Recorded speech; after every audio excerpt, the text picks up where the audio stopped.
আমি তার বক্তব্য যখন শুনতাম, তার মাথা নাড়ানো, তার হাত নাড়ানো, এটা দেখে আমি কলিজা দিয়ে এটা বুঝতাম যে তার এই কথাগুলো কোনো রকম নাটক বা মেক নয়, বরং হৃদয় উৎসারিত কথা। বক্তব্য অনেকেই দেয়, অনেক সুন্দর সুন্দর স্বপ্ন দেখায়, অনেক লম্বা লম্বা হুঙ্কার ছাড়ে, কিন্তু আমি ইয়াকিনের সাথে এই কথা স্পষ্ট বুঝেছি যে শহীদ শরীফ ওসমান হাদি তার জবান আর তার দিল বরাবর ছিল। সে হৃদয়ে যা লালন করেছে তা জবানে। হাদির বউয়ের দেখছো, হাদির বউরে দেখছো হসপিটালে ঢুকছে, দেখো নাই দুনিয়ার কোন সাংবাদিক একটা ছবি তুলতে পারে নাই। ফজরের নামাজে মসজিদে হাজির হাদি, জামাত ছাড়া নামাজ আদায় করেন না, এক ওয়াক্ত নামাজ বাদ দেন না। আকাশেতে লক্ষ তারা, এক চাঁদের আলো, হাজার কোটি মানুষের ভেতরে একজন হাদি ভালো। আকাশেতে লক্ষ তারা, এক চাঁদের আলো, হাজার কোটি মানুষের ভেতর আমার ওসমান হাদি ভালো। এই যে হাদি ছেলেটা মারা গেল, ও বলতো আমি জুমার দিন মৌত চাই, আর জুমার দিনই মারা গেছে। 2 ঘন্টা আগে জুমা শুরু হয়েছে এই সিঙ্গাপুরে। কয় ঘন্টা আগে? সূর্য এখানে 2 ঘন্টা আগে ঢুকছে, জুমা শুরু। জুমার দিন মারা গেছে। জুমার দিন যে মারা যায় ওর কবরে কোনো সুয়াল জবাব নাই, ওর আযাবে কবর নাই।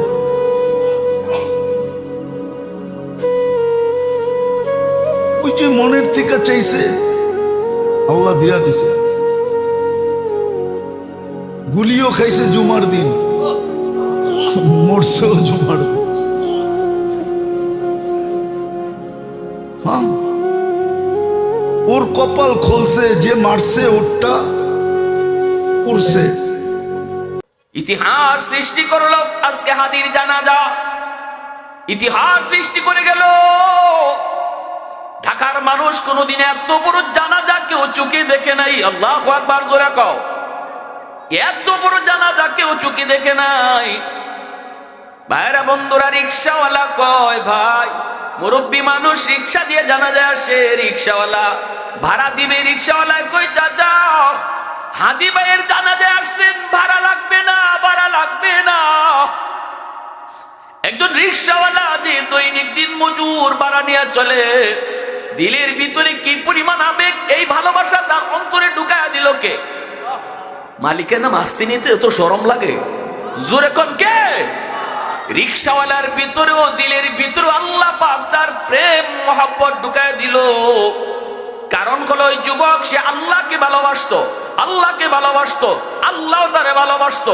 এজন্য আমার জীবনে 2 জন আজনবীর জন্য, সাধারণ মানুষের জন্য 2 জনের জন্য জীবনে কাঁদছি। শরীফ ওসমান হাদি, কলিজায় ইমান, তার কলিজায় কোরআন, তার কলিজায় ছিল দেশপ্রেম। না, এত মানুষ তার জন্য কাঁদবে কেন? হইতে পারে হত্যার ষড়যন্ত্রের মধ্যে আমাদের নামও চলে আসছে, হইতে পারে তালিকায় চলে আসছে।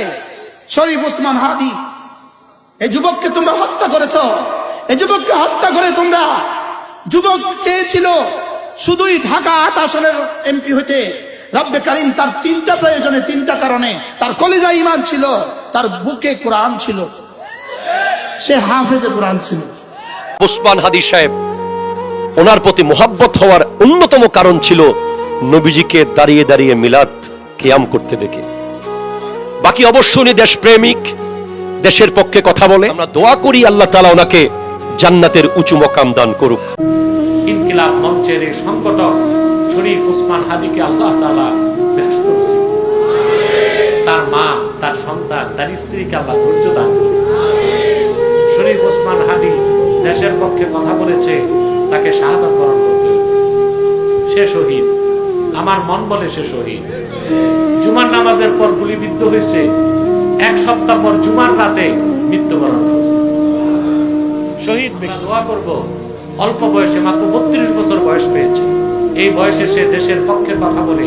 ছেলেটা ছিল খুবই ভালো, ছাত্র নেতাদের মধ্যে ইসলামের পক্ষে ছিল তার বলিষ্ঠ কণ্ঠ। 5 ওয়াক্ত নামাজি ছিল। শিয়ালের মতো 1000 বছর না বাইচা হাদির মতো একদিন বাঁচলেই যথেষ্ট। শিয়ালের মতো 1000 বছর বাঁচার প্রয়োজন নাই। রাগ হয়ে যান না, আবার বলেন না আমি অন্যদিকে চলে যেতেছি না। ওর মতো একদিন বাঁচাই যথেষ্ট। ও দুনিয়াকে দেখায় দিয়ে গেছে, মরার পরে দুনিয়া দেখছে ও কি, মরার আগে কেউ দেখে বোঝে নাই। বাইচা থাকলেও মনে হয় মানুষ এতটুকু বুঝতো না, মরার পরে যতটুকু বুঝছে, ঠিক না? মরার পরে যা পাইছে জানাজা দিয়া, এটি আহমদ ইবনে হাম্বল রহমতুল্লাহ আলাইহি বলছে, দুনিয়ার কিছু মানুষ তার পরিচয় দেয় জানাজা দিয়া। কি দিয়া? কি দিয়া? কি দিয়া?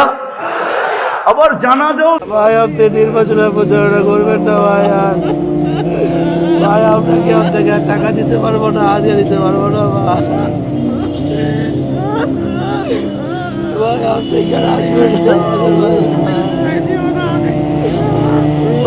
ভাই, আপনি অনেক ভালো মানুষ ছিলেন, ওরা বুঝতে পারে না, তারা কারে মারছে বুঝে না। আজকে কত মানুষ আপনাকে দেখতে আসবে, কত মানুষ আপনাকে ভালোবাসে ভাই, একটাবার দেখে। আমি তার বক্তব্য যখন শুনতাম, তার মাথা নাড়ানো, তার হাত নাড়ানো, এটা দেখে আমি কলিজা দিয়ে এটা বুঝতাম যে তার এই কথাগুলো কোন রকম নাটক বা মেক নয়, বরং হৃদয় উৎসারিত কথা।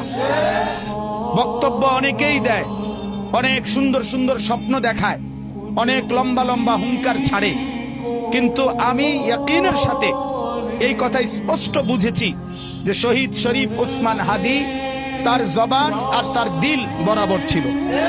সে হৃদয়ে যা লালন করেছে তা জবানে উচ্চারণ করেছে।